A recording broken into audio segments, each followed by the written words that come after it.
Hey there, welcome back. This is Dana Demara. You have landed on Astrocast, and this is the full moon in Scorpio lunar eclipse recording. So, big lunar eclipse, we're sitting in some pretty powerful energy. If you haven't watched the solar eclipse recording, you absolutely can go back and do that. I want to explain to you what happens here. We have anywhere between 4 to 8 times a year, solar eclipses and lunar eclipses, and one will always follow the other. A solar eclipse will always happen with a new moon, and a lunar eclipse will always happen with a full moon. It's just kind of how nature works. So this solar eclipse that we just had recently was in the sign of Taurus. It was on a new moon Taurus, new moon solar eclipse.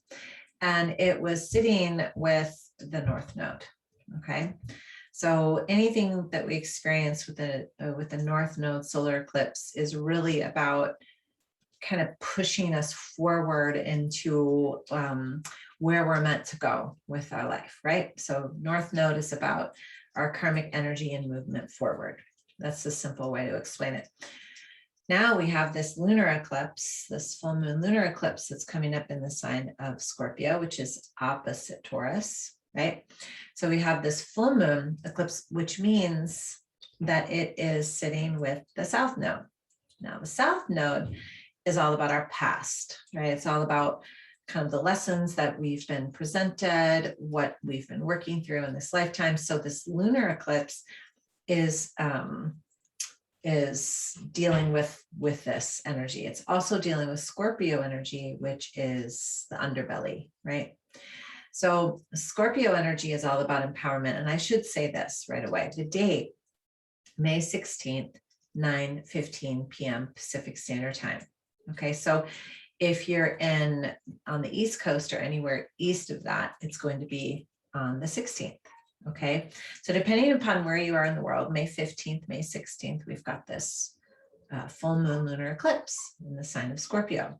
So I want to show you my screen for those of you who are visual people like myself. I'm going to make it big and I'm going to put my glasses on.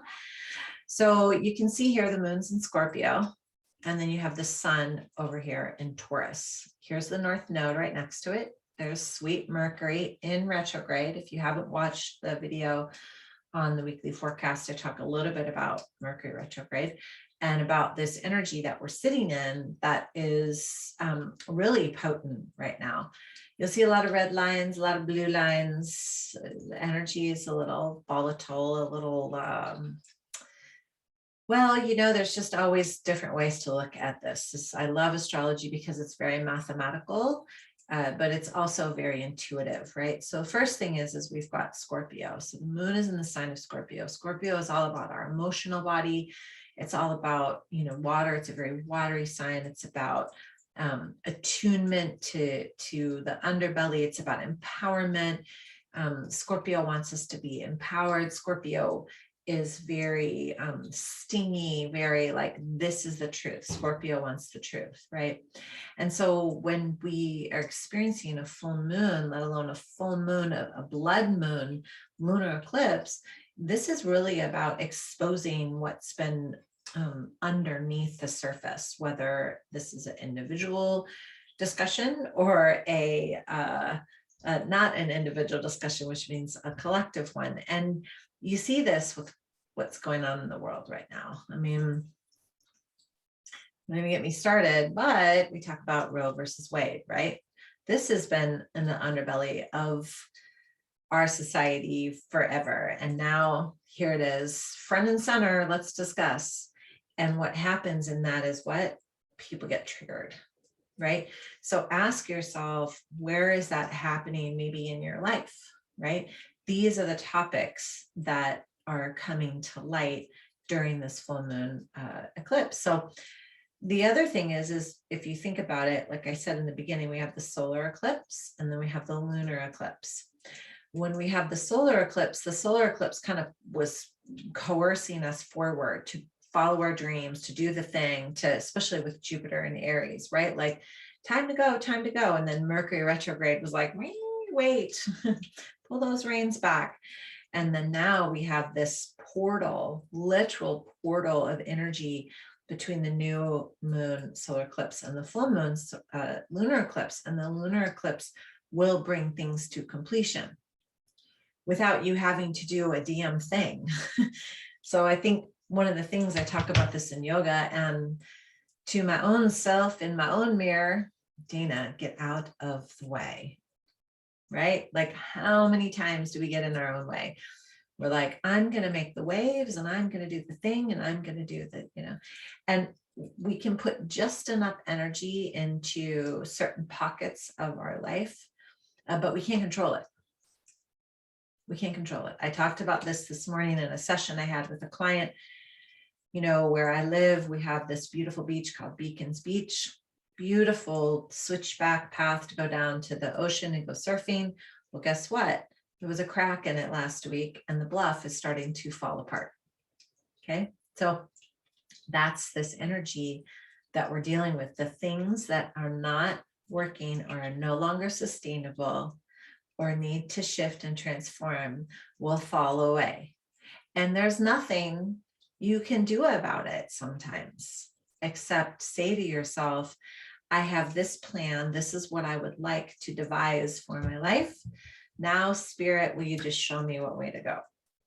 So that's the energy we want in between eclipses, hands down, especially before a Scorpio lunar eclipse. Like, you have zero control. And Mercury retrograde is saying, listen, listen, listen deeper. Don't rush. Don't respond so quickly. Don't jump into the thing. Just hold on, listen. If it sits well and your intuition is heightened, because Scorpio full moon will do that. Scorpio full moon will give you the opportunity to drop in deeper into your intuition. But if you're not listening, you're going to miss it. You're going to have those damn blinders on and you're going to go in a direction that is aligned with your ego and not your soul, right? And we all do it. I've done it. One of my biggest work-ons, whatever soul training programs I'm in right now, is removing the training wheels of my ego, and instead, or I should say, like, jetpack of my ego and put the training wheels on of my soul every now and again. You can go a little slower, but you're attuned, right? A little more stable. I'm going to put my my screen back on and show this to you so you can see all of the, that's a lot of planets in one area, right? Like, look at all of those planets in one area. It's so crazy. So under this eclipse, we're going to feel a little more sensitive. We're going to be a little bit higher attuned. We're going to feel all the feels. So one thing I will say is protect your energy. Like, protect your energy. Here, let me just say it again. Hold on. Let me just stop share for a second. Protect your energy. That means maybe don't take your phone to bed with you. Maybe that means, sage your house. Maybe that means, like, I ding a gong in my room every day and I, walk by the crystal bowls and play them every now and again, like, just whatever ritual you have, get out into nature, protect your juju. It's important. Let me share my screen again. Okay. So these blood moons are really rare, and the blood moons usually signify some sense of closure. And I mentioned that before when we talk about this new moon solar eclipse having this powerful portal of creation and excitement and, like, okay, and switching things up. Like, one thing you are guaranteed with an eclipse is it's going to set you on your right path. An eclipse is going to go, no, dude, going the wrong way, this way, or dun, dun, dun, dun, rolling out the red carpet, right? I called out the words new beginnings for this week, but I also could have called out death and rebirth. But if I would have called that out, some people might not understand that, like, death is important for rebirth and rebirth is important for death, right? So we have to be able to let things go, let things die within us in order to experience a new beginning. Otherwise, we're just carrying around this big freaking backpack that has, like, all these old gadgets that we don't even need anymore, right? And you understand I'm saying this as a metaphor for life, I hope. I'm going to go back here. There's a couple things that are pretty important to note. In fact, there's a ton of, oh gosh, so many transits. I'm just going to go through a few of them, otherwise you'll be here all day. I took some notes. Let me make sure I don't miss any. So we've got the sun trining Pluto. That's going to exemplify empowerment, purging, you know, it's going to give you a feeling, a sense of empowerment if you're on the precipice of starting something new, for example, right? The sun is also squaring, or is also conjunct to the north node. Now I talked about this, this is a south node eclipse. Last time was a north node. This is a south node. So this is really the moon's opposite the north node, and the sun is sitting right next to it, which means anything that's old is going to get purged. Anything that, any lesson that you've been practicing on, like in your life, any kind of karmic path, you're going to see them almost coming through you a lot, right? Like you're going to see them. If you don't notice them, the universe is going to go, think, think, think, think, like, are you not paying attention? So pay attention. And Mercury retrograde is going to help you with that. I feel like I want to like cross these off my list while I'm, okay, 1, 2. So Mercury retrograde is going to help you to decipher what's real and refine your energy field so you can pay attention. But you have to be open to it. And meditation, breath work, yoga, getting out in nature, all these things that really tune us back to the heart is where you want to go. We've also got a Venus conjuncting Chiron. Venus and Chiron are right here in Aries. Again, those of you who have Chiron in Aries, you're going through your Chiron return. It's been a hell of a ride since 2018. Just stay buckled up because Chiron stays here till about 2026, 2027. Right now, Chiron is sitting with Venus, which, it can be really beautiful, actually. Chiron is the healing, the healer, the, sacred warrior. Chiron wants to like learn the lessons and love the love. And now it's sitting with Venus, which is about, oh, you ready for this? Here, hold on. Let me take off my screen, which is about what you value in your life, how you value yourself, like what you value in this lifetime. How you love yourself, self-healing. Like this is where you may want to be putting your focus. If not, if this is resonant with you and you're like, yeah, like go do the thing because it's coming up. I'm going to cross that one off. Yay, Dana. We also have Mars conjuncting Neptune right here. So Neptune in Pisces is beautiful, the dreamer. Mars is like, let's go, let's push you to your dreams. Time to go, warrior, time to do the thing. Again, just be mindful, pay attention to your dreams, pay attention to what is a dream and an illusion, because there is a difference, and then we've got this full moon making a T-square to Saturn, which is really a big piece that I wanted to talk about. This is your call to be disciplined with your actions, disciplined with your follow through, disciplined with your practices, disciplined with, how you're participating in your life, right? Like, am I doing the things that I said I was going to do, right? Like, for example, I'm creating all of these really great processes on my back end of my business that are really quite boring to me. Like it's challenging for me to sit in front of the computer and type and write and type and write, but I want things to come through so authentically so that when you get an email from me, you're like, oh my God, this is amazing. She's speaking to me.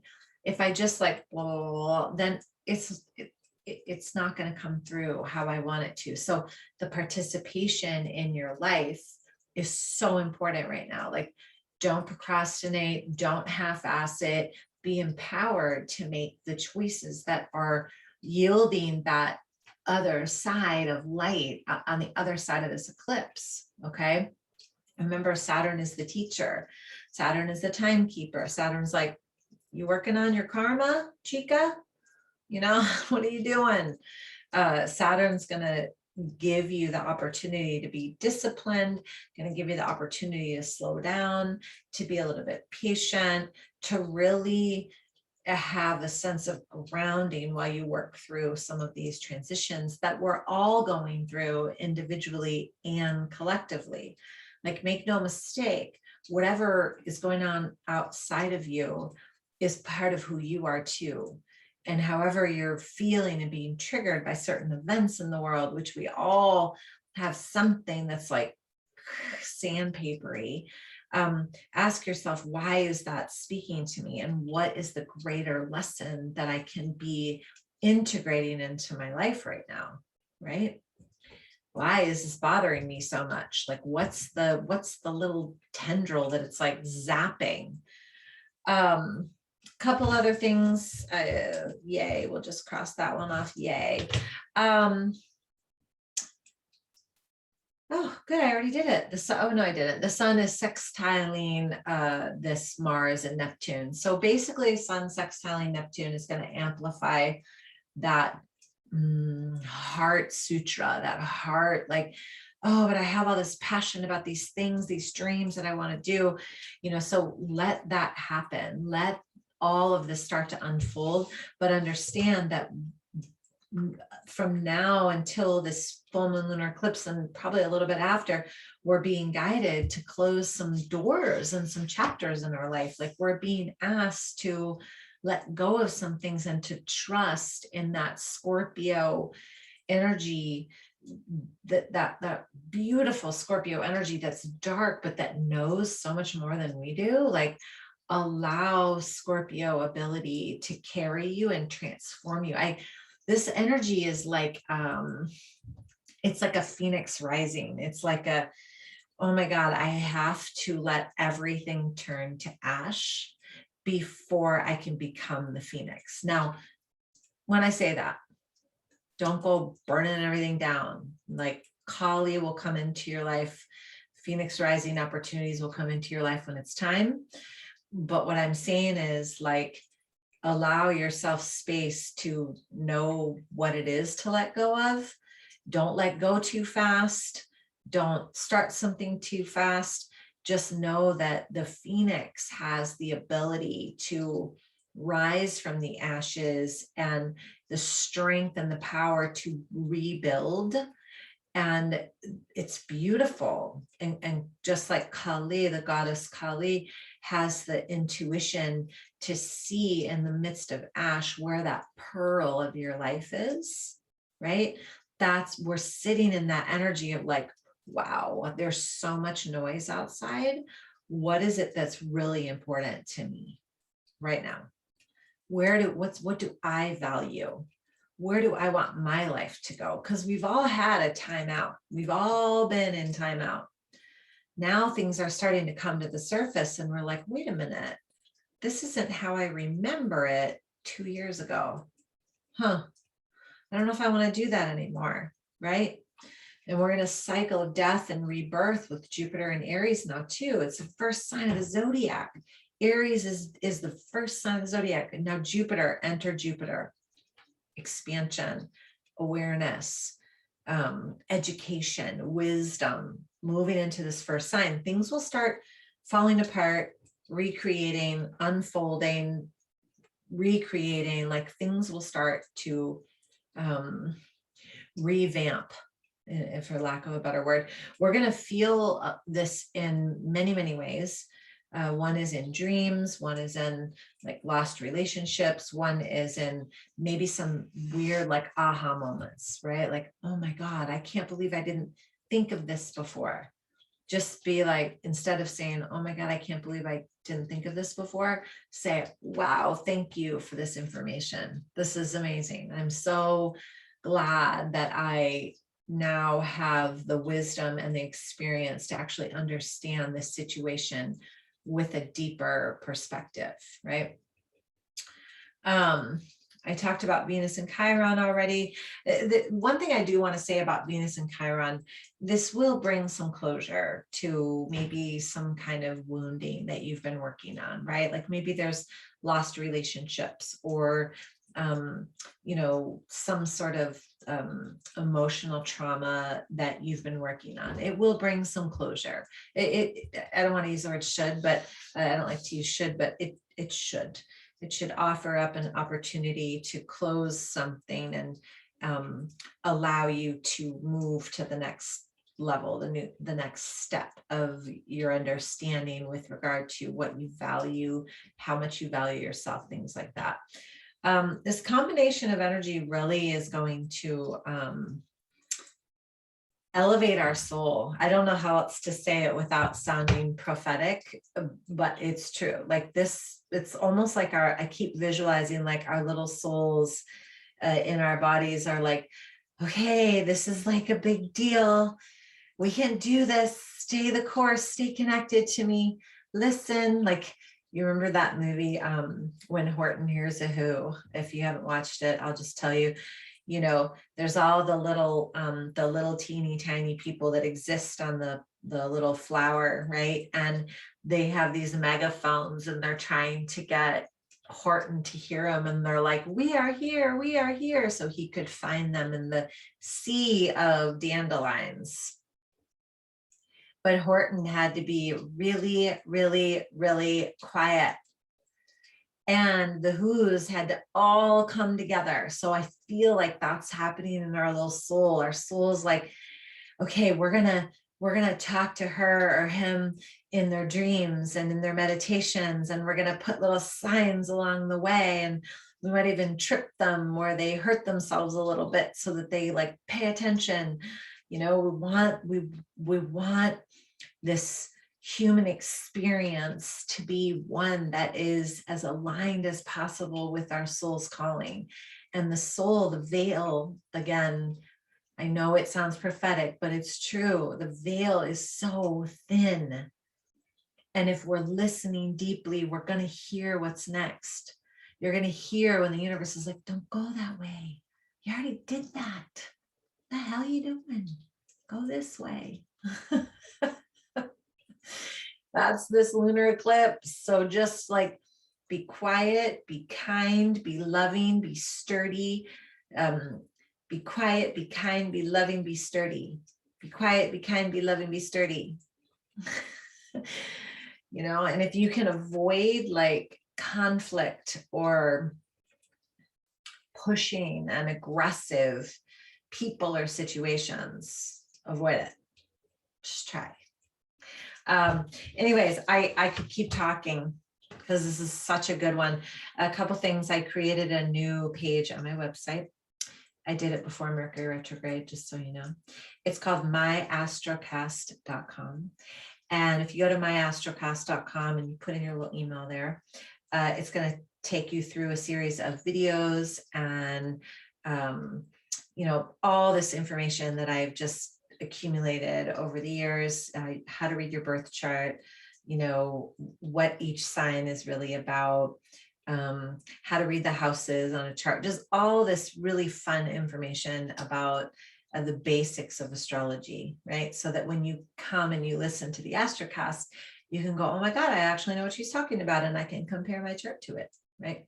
So feel free to go to that site. It's myastrocast.com, and just put in your email and I'll send you all the free information I got. I can also read your chart for you. And if you want to do that, just send me a little note through my website, danademara.com. Thank you so much. Enjoy this full moon lunar eclipse. Be kind, be loving, be stable. Okay. Be quiet.